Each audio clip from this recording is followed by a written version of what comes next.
Bismillahirrahmanirrahim. Bingöl Umut Kervanı İnsani Yardım ve Eğitim Kültür Derneği olarak Bingöl'de ilimizde ikamet eden ihtiyaç sahipleri aileler için, onların çocukları, öğrencileri için derneğimizin yaptığı 2025-2026 eğitim ve öğretim sezonunda yaptığı çalışmalar, kırtasiye çalışmalarıyla salonda, buralarda gördüğünüz kırtasiye malzemelerini hayırseverlerimizin vasıtasıyla bir araya getirip toparladık. İnşallah paketlemeye başladık. Kısa sürede bu çocuklarımıza, öğrencilerimize dağıtacağız. Umut Kervanı olarak bizler her yıl rutin olarak kırtasiye yardımını yapmaya çalışıyoruz. Kırtasiye çeşitlerimizde burada sergilemişiz. Gördüğünüz gibi birinci sınıftan tutun ta liseye kadar olan öğrencilerimize bizler yardımlarımızı götürüyoruz. Bu yıl tespit ettiğimiz ailelerimizin çoğu bizlerden kırtasiye yardımı istediler.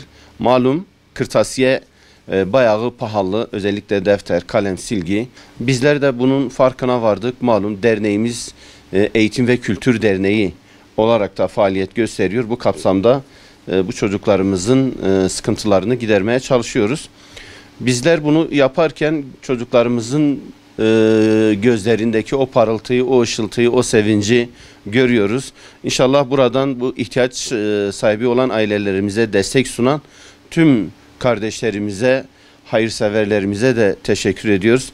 Rabbimiz onlardan da razı olsun. Yani bu çocukların sevinci gerçekten de görülmeye değer. En azından burada bir kalem, silgi, defter açacak. Sizin de gördüğünüz gibi buradan da çağrı yapıyoruz. Hiçbir hayrı küçük görmeyin. Zaten biliyorsunuz Efendimiz Aleyhisselatü Vesselam yarım hurma dahi olsa tasaddukta, sadakada bulunun diyor. Küçücük bir açacak dahi olsa, küçücük bir silgi dahi olsa burada bağışçılarımıza tekrar sesleniyoruz. Kırtasiye bedelimiz, bu yılki paketimiz burada gördüğünüz şekilde 1500 TL'dir. Çantasından boyama çeşitlerine kadar, kalemliğinden defterine kadar elimizden geldikçe toparlayıp inşallah bu ailelerimize vereceğiz.